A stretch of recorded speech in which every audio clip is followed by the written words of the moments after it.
Le témoignage du pasteur Marcello Tunasi, mise en garde du Seigneur. Chers frères, chères sœurs, la paix et l'amour de notre Seigneur Jésus-Christ soient avec toi. Fais couler moins d'encre et moins de salive et surtout cessez les discussions entre vous. Ne juge pas, nous dit Jésus dans Matthieu chapitre 7, les versets 1 et 2. Ne jugez point, afin que vous ne soyez point jugés. Dans le verset 2, on lit, car on vous jugera du jugement dont vous jugez, et l'on vous mesurera avec la mesure dont vous mesurez. En référence croisée, on peut lire en Luc chapitre 6, verset 37. Ne jugez point, et vous ne serez point jugés.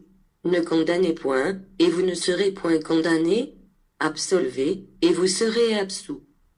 Et en Luc chapitre 6, verset 41, on lit, pourquoi vois-tu la paille qui est dans l'œil de ton frère, et n'aperçois-tu pas la poutre qui est dans ton œil?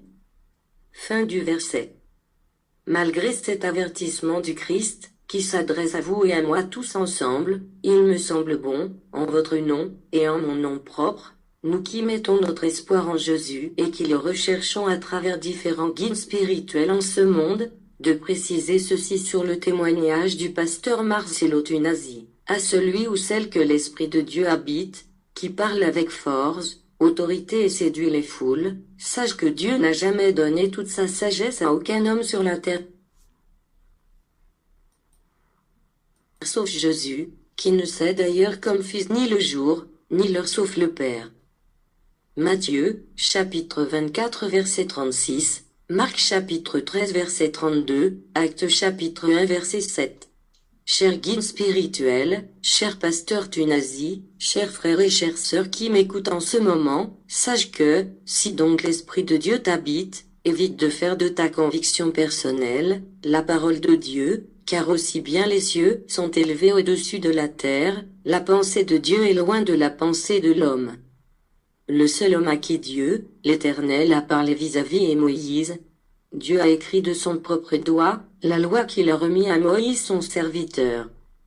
Cher pasteur et guide spirituel, je ne nie point que l'Esprit de Dieu puisse t'habiter, je te recommande cependant de ne pas juger tes contemporains comme inférieurs, puisqu'ils sont assis au dernier rang et toi debout devant le prétoire. Encourage-les cependant dans la voie de la louange et de l'adoration, sans faire de tes convictions personnelles la parole de Dieu, parce que grande est votre responsabilité devant Dieu. Je cite Jacques chapitre 3 verset 1. Mes frères, qu'il n'y ait pas parmi vous un grand nombre de personnes qui mettent à enseigner, car vous savez que nous serons jugés plus sévèrement.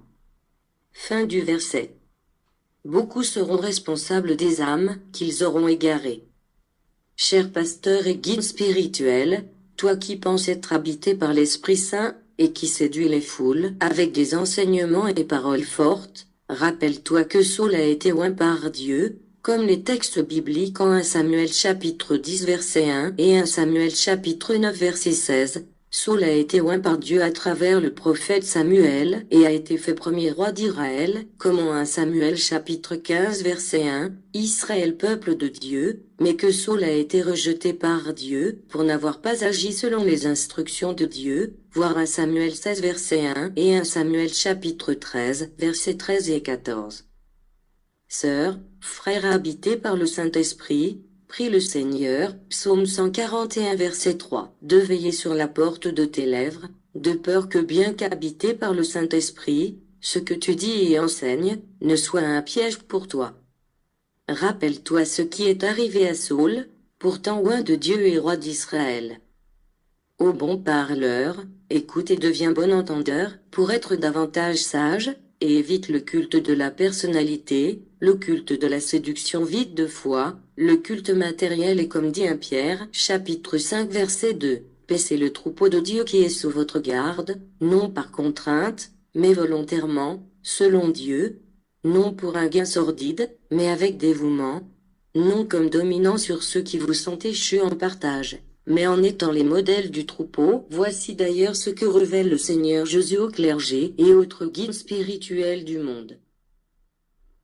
Comme vous ignorez ce qu'est la véritable paix, vous vous contentez d'y aspirer et tentez par tous les moyens possibles et en toutes les formes imaginables d'atteindre une quelconque quiétude, des commodités et des satisfactions, mais jamais ce qui est vraiment la paix de l'esprit. Moi je vous dis que seule la conquiert, l'obéissance du Fils, envers la volonté de son Seigneur. Il manque, dans le monde, des personnes sachant bien expliquer ma parole, de bons interprètes de mes enseignements. Pour cela, l'humanité, s'appelant encore chrétienne, vit retardée spirituellement, parce qu'il n'y a personne qui l'ébranle avec ma véritable doctrine, personne ne cultive son cœur avec l'amour que je vins enseigner aux hommes. Note de la rédaction. Ceux qui l'ébranlent, le séduit avec de faux enseignements, comme le pasteur Tunazi, qui blasphème et croit apporter des preuves bibliques, en s'appuyant sur la Bible que Marie, mère de Jésus fut une pécheresse ordinaire, comme dans l'une de ses prédications intitulée « Les vérités bibliques sur Marie, mère de Jésus », sachez que qui nie la mère, renie aussi le Fils, et le Fils le reniera, et c'est là qu'il y aura des pleurs et des grincements de dents. Jésus continue.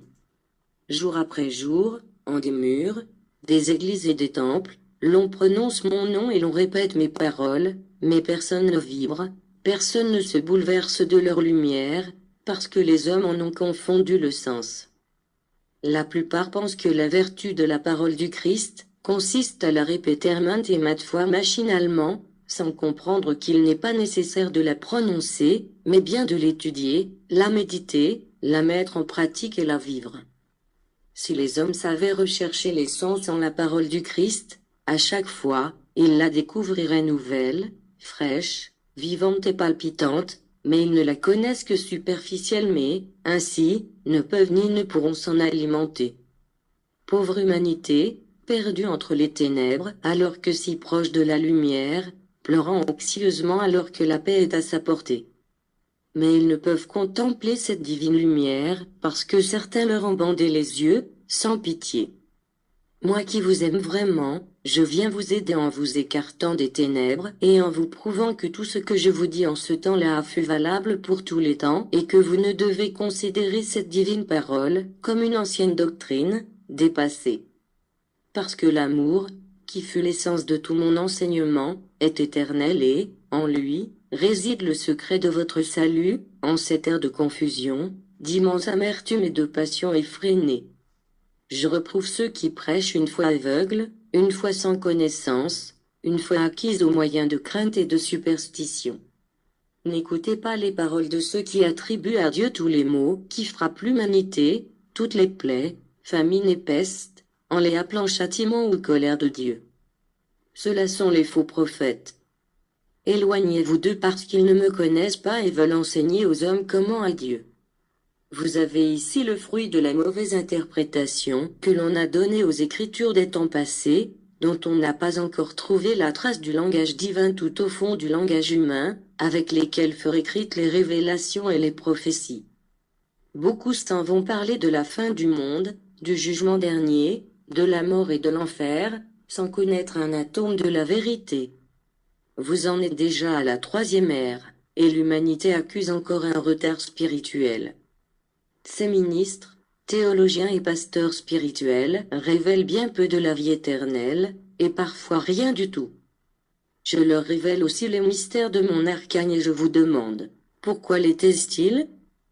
Pourquoi craignent-ils de réveiller l'esprit en état de léthargie des hommes?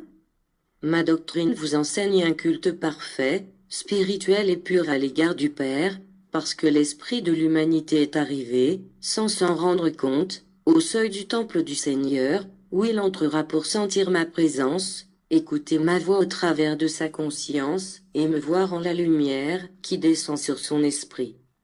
Le vide que les hommes ressentent dans leurs diverses religions en cette époque est dû au fait que l'esprit a faim et soif de spiritualité. Les rites et les traditions ne lui suffisent pas. Il est anxieux de connaître ma vérité. Parole véridique du Seigneur.